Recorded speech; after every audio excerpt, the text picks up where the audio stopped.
Welcome back. We've now heard from Hillary Clinton. She just spoke in Charleston, West Virginia, where she's the big winner in tonight's Democratic presidential primary. She's still out there shaking hands, meeting with her supporters earlier in the evening, way earlier in the evening, before the votes actually were tallied. Barack Obama spoke in Missouri to his supporters. I want to bring back Howard Wolfson. He's the communications director for the Clinton campaign. He's here at the CNN Election Center.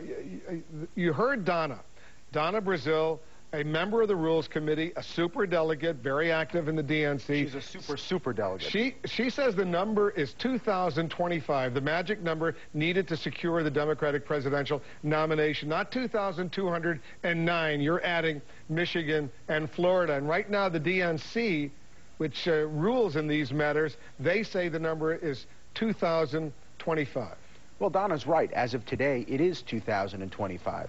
But I believe, and a lot of Democrats believe, that when the DNC decides what to do with Florida and Michigan, we're going to get to 2,209. Because we don't believe that we can go to a convention with only 48 states. We can't leave 2.5 million people in Florida and Michigan out.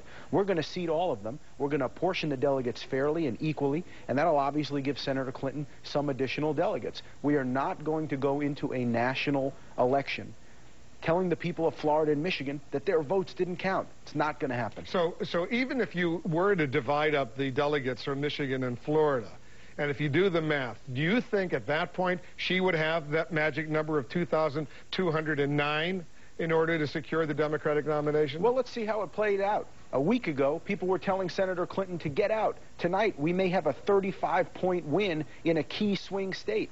So a lot can change in even a week. You know, I think that this race is going to go forward. Senator Clinton made a very clear point tonight. Superdelegates and voters in the upcoming states, look what happened in West Virginia. West Virginia, a key swing state, a state that Bill Clinton won in '92 and '96. We lost it in 2000 and 2004. No Democrat has been elected president without winning West Virginia since Woodrow Wilson. Hillary Clinton said, on the strength of my victory in West Virginia, on the strength of my victory in Pennsylvania and Ohio and Michigan and Florida, take a look at this race. Look who would be the best president at a time of 2 wars and an economy going into recession.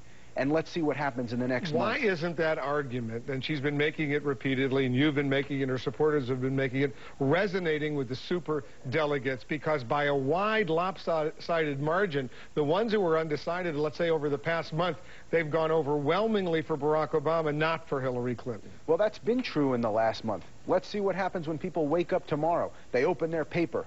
Clinton landslide in West Virginia, a key swing state, a state that Democrats must win in November against John McCain, a state that Hillary Clinton has pledged and promised to win against John McCain. People will be looking at their papers. They'll be watching CNN tomorrow. They'll say, you know, we want to take another look at this. Maybe Hillary Clinton is the best candidate to go up against John McCain. Maybe she's the one that can win the key swing states that any Democrat needs to win against John McCain. I think that's going to happen. I think we're going to take a timeout. People are going to pause. They're going to look and see what happens in the upcoming states. We're looking forward to Kentucky and Oregon in the upcoming states. We've got to do well. We think we're going to do well. 1 week from today, Kentucky and Oregon. I want to bring John King in because he's looking at the math. He's over at our what we call our magic board over there. All right, John, go through the math and show all of us the uphill struggle that Hillary Clinton faces right now. Well, Wolf, this is the easiest way to show the contrast and the tough math for Senator Clinton right now. I have allocated the West Virginia delegates with a rough estimate. We won't know the final totals until we get the final results, see how the congressional districts came in. But I gave Senator Clinton most of the delegates out of West Virginia in this math right here. That's why you see her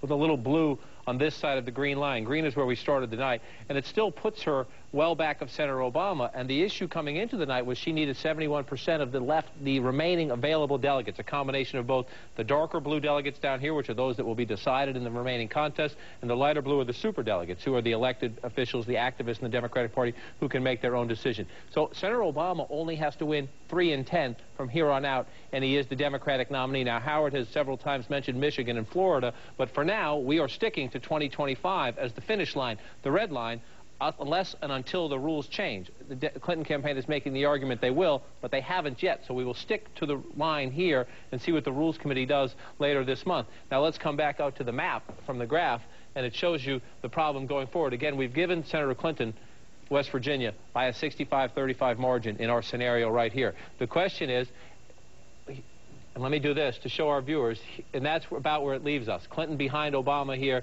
with the finish line out here. Even if she gets 65-35, let's go through the remaining contests and give her those states by the margin she's winning West Virginia tonight. Now, I don't know anyone who thinks Senator Clinton can win the remaining states by that margin, but let's say there was a tidal wave change in the Democratic Party and she wins Kentucky. Let's go up here first and do this. Got to take off the telestrator. She wins 65-35, and she wins here. And she wins here. She wins out here. I'm not hitting these in the order they vote. I'm just hitting them in the order they come to my finger. And down here in Puerto Rico, it's a little harder to touch. Let's give her that as well. Even if you do that, Wolf, 65-35. Look what happens. She narrows the gap some. Now I'll use red here. Senator Obama still would be ahead at 65-35. Now that does not include the superdelegates. That is just the pledged delegates to be remaining. But even if she finishes with overwhelming wins everywhere, in the proportion we think she's going to win tonight in West Virginia, she narrows the gap, but she does not close it. And Senator Obama, under that scenario, let me go back and show you the graph. We'll come back to this graph.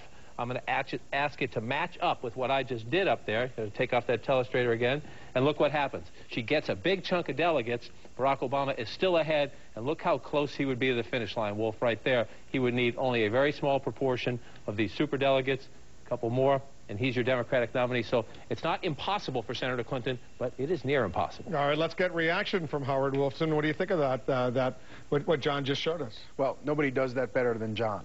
But the fact is that we believe that Michigan and Florida will get counted. That will move the magic number to 2209.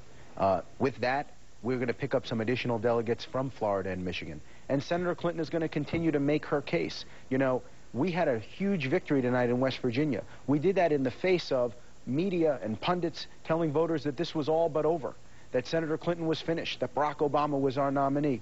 People in West Virginia had something else on their minds tonight. And I think, again, superdelegates are going to wake up tomorrow. They're going to say, you know, Senator Clinton, the strength of her victory in West Virginia, her strength of her victory in the other key swing states, we want to take a look at this. Who's really going to be the best person to defeat John McCain in November?